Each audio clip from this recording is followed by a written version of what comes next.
Hello friends, welcome to साहस of solutions.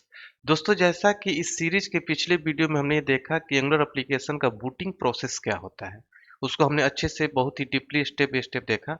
और आज आपके लिए जो वीडियो लेकर आए हैं, इसमें हम ये देखेंगे कि कंपोनेंट्स क्या होते हैं। हम कंपोनेंट्स बेस्ड एप्लीकेशन क्यों बनाते हैं और कंपोनेंट में क्या चेंज हुआ है एंगुलर 17 में। बहुत ही डीपली देखने वाले हैं इस वीडियो को।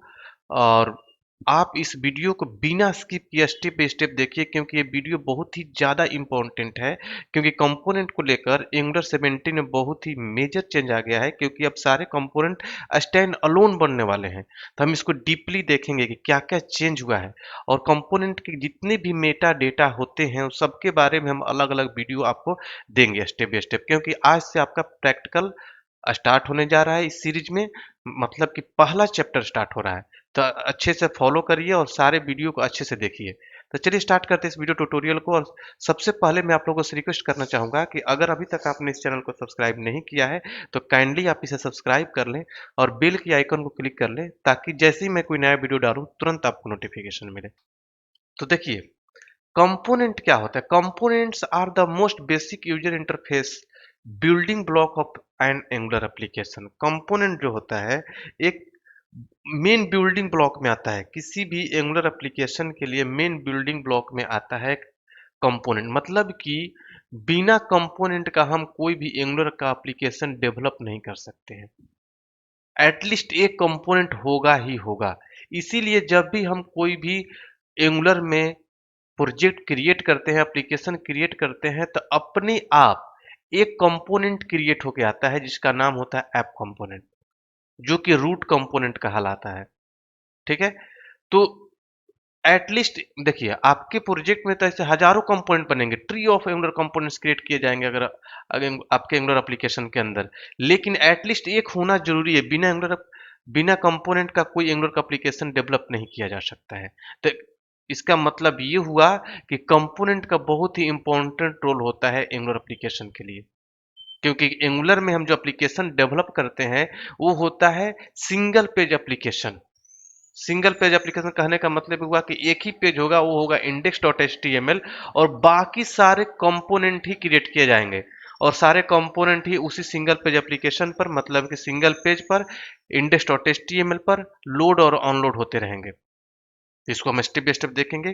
इसके बारे में भी हम देखेंगे कि सिंगल पेज एप्लीकेशन में जब हम कंपोनेंट बेस्ड एप्लीकेशन बनाते हैं तो उससे बेनिफिट क्या मिलता है, कंपोनेंट बेस्ड एप्लीकेशन का क्या बेनिफिट है, ये भी देखेंगे। उससे पहले हम ये देखें कि component is nothing more than a simple type script class. देखिए, कंपोनेंट टाइप एक टाइप स्क्रिप्ट क्लास है। अगर मैं आप लोगों को कंपोनेंट के अंदर ले चलूंगा तो वहां पर देखिएगा, ये कंपोनेंट भी एक टाइप स्क्रिप्ट क्लास है। लेकिन उसके ऊपर एक डेकोरेटर लगा हुआ आता है कंपोनेंट, जो उसको डेकोरेट करता है कि ये कंपोनेंट है। अब तो डेकोरेटर क्या होता है, ये भी आपके लिए क्वेश्चन बन गया। डेकोरेटर के बारे में भी मैं आप लोग को एक सेपरेट वीडियो दूंगा, जिसमें बताऊंगा कि डेकोरेटर क्या होता है, कितने टाइप का डेकोरेटर होता है और कौन कौन से कॉमन डेकोरेटर हैं। सब कुछ हम स्टेप बाय स्टेप देखेंगे। तो कंपोनेंट को क्रिएट करने का जो कमांड होता है वो होता है ng जनरेट कंपोनेंट और कंपोनेंट का नेम। देखिए, अब ये CLI के अंदर आप कमांड लिखते हैं और तो कंपोनेंट क्रिएट हो जाता है। हालांकि एक रूट कंपोनेंट अपने आप क्रिएट होकर आता है। उसके अलावा जो भी आप कंपोनेंट क्रिएट करेंगे उसके लिए आप कमांड लिखेंगे कमांड इंटरफेस में ng जनरेट कंपोनेंट और कंपोनेंट का नेम, या फिर शॉर्ट फॉर्म में लिख सकते हैं ng space g space c space component का नेम। तो आपका एक कंपोनेंट क्रिएट हो जाएगा। जो दूसरा देखिए, दूसरा ये कंपोनेंट क्रिएट होगा, जो आप कमांड लाइन से क्रिएट करेंगे वो एक फोल्डर के अंदर क्रिएट होगा, क्योंकि वो रूट कंपोनेंट नहीं है। अपने आप एक कंपोनेंट जो क्रिएट होकर आता है बाय डिफॉल्ट ऐप कंपोनेंट, वो बिना फोल्डर का होता है, रूट पर क्रिएट होता है, इसलिए उसको रूट कंपोनेंट बोलते हैं। उसका सिलेक्टर में भी जाकर देखेंगे तो लिखा होगा ऐप डैश रूट, मतलब रूट कंपोनेंट है। और अब जो कंपोनेंट आप क्रिएट करेंगे वो एक फोल्डर के अंदर क्रिएट होगा। और कोई भी कंपोनेंट क्रिएट होता है तो 4 फाइल क्रिएट होता है उसके अपने साथ। ठीक, एक होता है उसका टीएस फाइल, जिसको हम लोग बोलते हैं कंपोनेंट। यहीं पर हम लॉजिक लिखते हैं। ये आपका जो टीएस फाइल क्रिएट हो रहा है यही आपका मेन कंपोनेंट है, और यहीं पर हम लॉजिक लिखते हैं। हर कंपोनेंट का अपना एक एचटीएमएल का फाइल होता है जिसको हम लोग बोलते हैं टेम्पलेट का फाइल। हर कंपोनेंट का अपना एक लोकल सीएसएस का फाइल होता है जहां पर हम उस कंपोनेंट का लोकल सीएसएस लिखते हैं।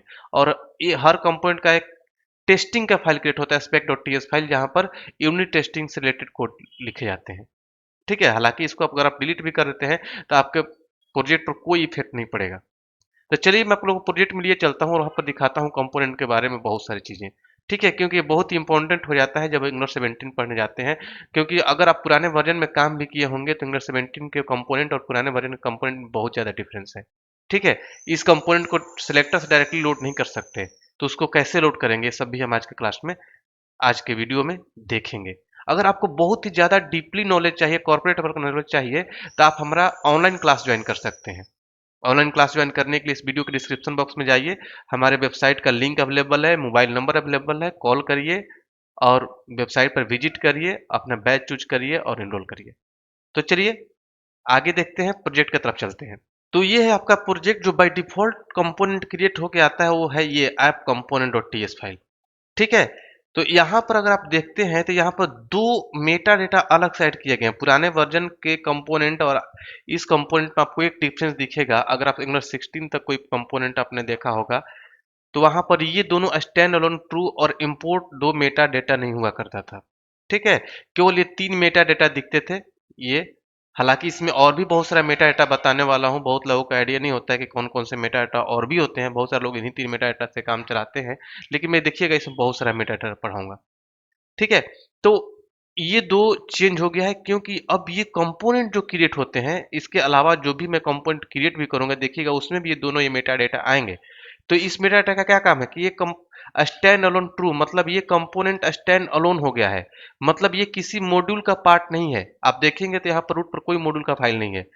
ठीक है, पहले के कंपोनेंट में क्या होता था कि ये नहीं होता था और इस कंपोनेंट का नेम मॉड्यूल के डिक्लेरेशन सेक्शन में जाकर ऐड हो जाता था, तो किसी मॉड्यूल का पार्ट होता था। लेकिन अब ये कंपोनेंट किसी मॉड्यूल का पार्ट नहीं है, ये स्टैंड अलोन हो गया है।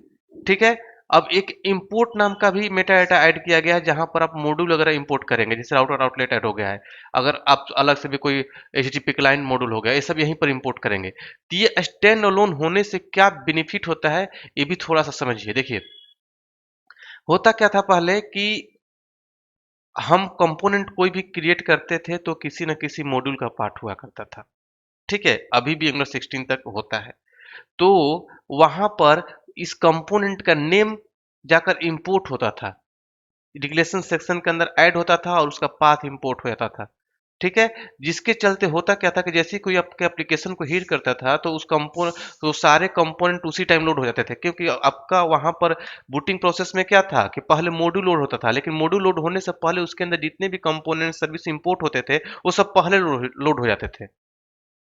ठीक है, जिससे होता क्या था कि एप्लीकेशन में उस कंपोनेंट का यूज कब है कब नहीं, कब यूजर उस पर जाएगा नहीं जाएगा, फिर भी वो कंपोनेंट लोड हो जाता था पहले ही। लेकिन अब ये क्या हो गया कि अब स्टैंड अलोन हो गया, किसी मॉड्यूल का पार्ट नहीं है, अब मॉड्यूल पर मॉड्यूल है ही नहीं। अब जब यूजर इस कंपोनेंट पर विजिट करेगा तभी ये कंपोनेंट लोड कर होगा।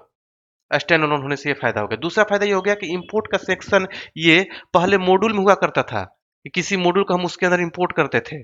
जैसे मान लीजिए कि हमारे एप्लीकेशन के अंदर 25 का कंपोनेंट है, उसमें से दो कंपोनेंट पर हमें कर्ड ऑपरेशन करना है, तो वहां पर हमें एचटीटीपी क्लाइंट मॉड्यूल को इंपोर्ट करना होगा, तभी हम कड ऑपरेशन कर पाएंगे, क्योंकि एचटीटीपी क्लाइंट मॉड्यूल के अंदर ही एचटीटीपी क्लाइंट होता है जिसके थ्रू हम गेट पोस्ट पुट और डिलीट मेथड को यूज करते हैं। तो सपोज करिए कि हमारे दो ही कंपोनेंट पर कुल कार्ड ऑपरेशन हो रहा है और हमारे पास 25 कंपोनेंट है, फिर भी हमें एचटीटीपी क्लाइंट मॉड्यूल को इंपोर्ट करना पड़ रहा था मॉड्यूल के अंदर। कोई भी एप्लीकेशन को हिट करता था तो मॉड्यूल के साथ साथ वो भी लोड हो जाता था, और जबकि हमें दो ही कंपोनेंट पर यूज करना है। हो सकता है यूजर उस कार्ड ऑपरेशन वाले कंपोनेंट पर जाए भी ना जाए, लेकिन सारे 25 कंपोनेंट के लिए वो मॉड्यूल लोड हो जाता था, तो हमारे एप्लीकेशन के बैंडविड्थ को कंज्यूम करके बैठा रहता था, जो एप्लीकेशन के परफॉर्मेंस पर इफेक्ट डाल रहा था। अब यहाँ पर क्या हो गया कि अगर जिस कंपोनेंट पर हमें कर्ड ऑपरेशन करना है वहीं पर यहीं पर इंपोर्ट कर लेंगे एचटीटीपी क्लाइंट मॉड्यूल को। बस जस्ट फॉर एक एग्जांपल बता रहा हूँ, ऐसे सब बहुत सारे मॉड्यूल हमें इंपोर्ट करने होते हैं, तो जिस कंपोनेंट पर जिस मॉड्यूल का जरूरत होगा वहीं पर इंपोर्ट करेंगे। इससे बेनिफिट ये हो जाएगा कि यूजर जब उस विजिट करेगा उस कंपोनेंट पर, उसकी जरूरत होगी तो उस कंपोनेंट पर जाएगा तभी वो मॉड्यूल लोड होगा, तो हमारे एप्लीकेशन का परफॉर्मेंस इंक्रीज हो जाता है। तीन दोनों से हमें ये बेनिफिट होता है। इसके बारे में और भी मैं डीपली आप लोग को बताऊंगा विद प्रैक्टिकल। अभी तो कंपोनेंट बता रहा हूँ, तो ये सारी चीज बता रहा हूँ कि इसमें बेनिफिट क्या हो रहा है, पुराने कंपोनेंट से नए वाले कंपोनेंट में क्या डिफरेंस आ गया है। तो ये दोनों डिफरेंस है। जब इसको हम यूज करेंगे तो देखिएगा बहुत ज़्यादा परफॉर्मेंस पर इफेक्ट पड़ा है, बहुत ज़्यादा परफॉर्मेंस इन्हांस हो गया है पुराने एप्लीकेशन के कंपोनेंट से, अभी जो कंपोनेंट बन रहे हैं।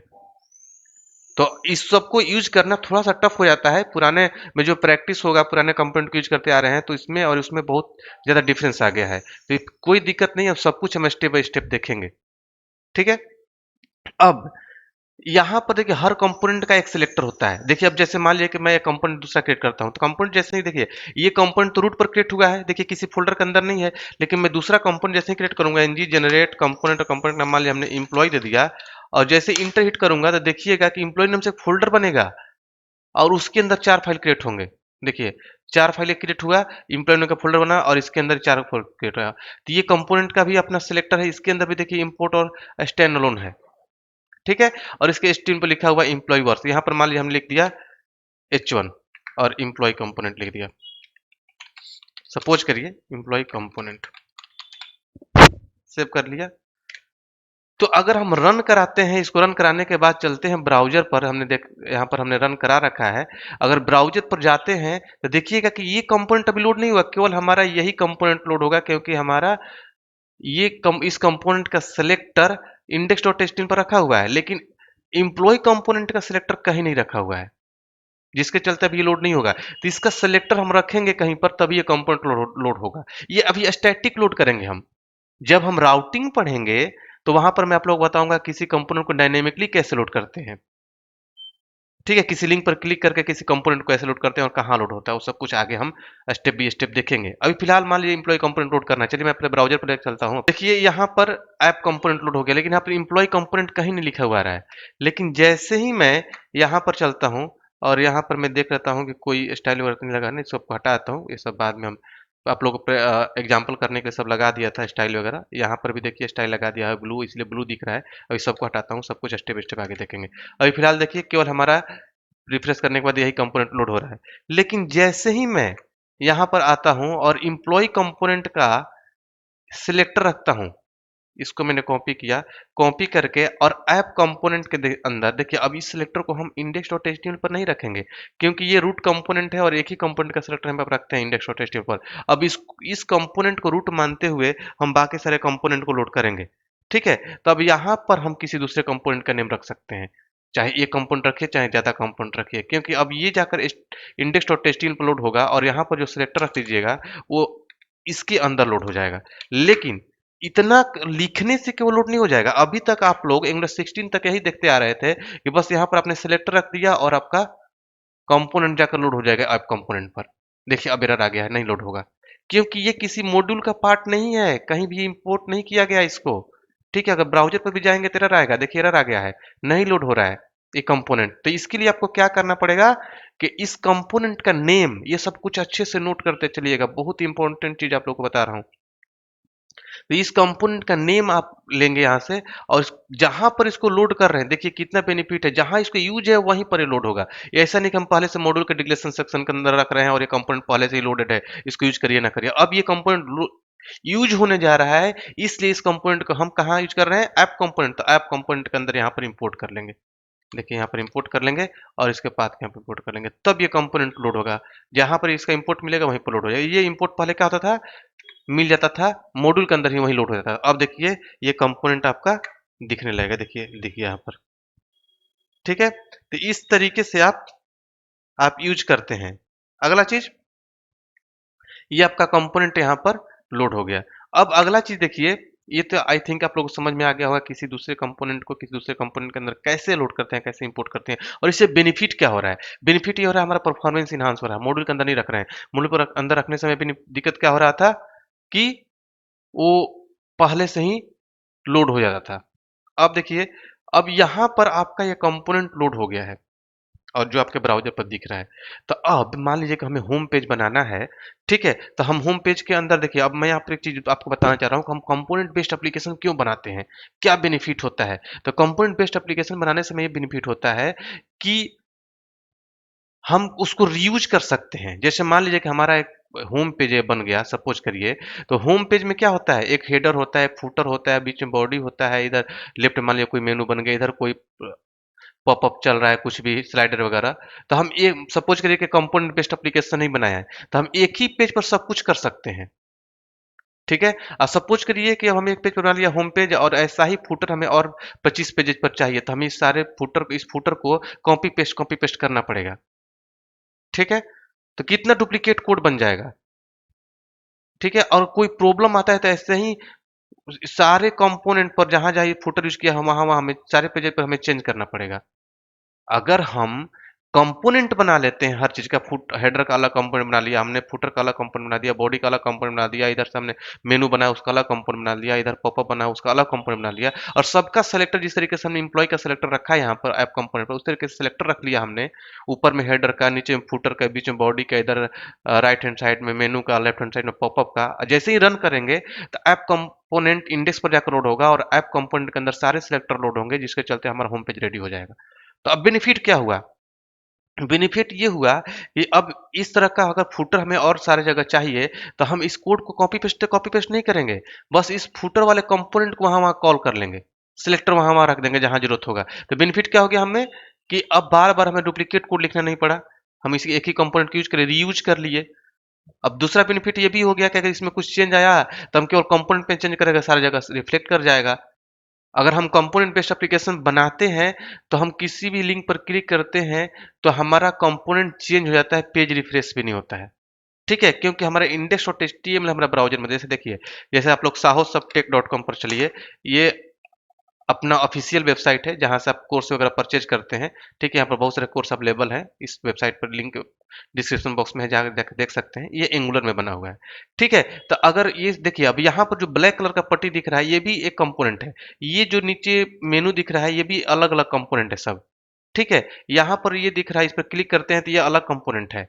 स्लाइडर चल रहा है, अलग कंपोनेंट है। एक एक कोर्स का जो दिख रहा है अलग कंपोनेंट है। हर चीज अलग अलग कंपोनेंट बना हुआ है, बहुत सारे कंपोनेंट इस पर यूज हो रहे हैं। ठीक है। अब बेनिफिट क्या होता है, परफॉर्मेंस ये दे रहा है हमारा। अब फुटर का अलग कंपोनेंट बना है, ये जो फॉलोअर्स का है अलग कंपोनेंट है, सब्सक्राइब का अलग कंपोनेंट है, टॉप का फैकल्टीज का अलग कंपोनेंट, ये अलग कंपोनेंट, सब अलग अलग कंपोनेंट बना हुआ है। ठीक है। तब ऐसा अगर हमें चाहिए फुटर हर जगह, तो इस कंपोनेंट के कॉल लो, केवल हम कॉल कर लेंगे। ठीक है। बार बार हमें कोड रिपीट नहीं करना पड़ेगा।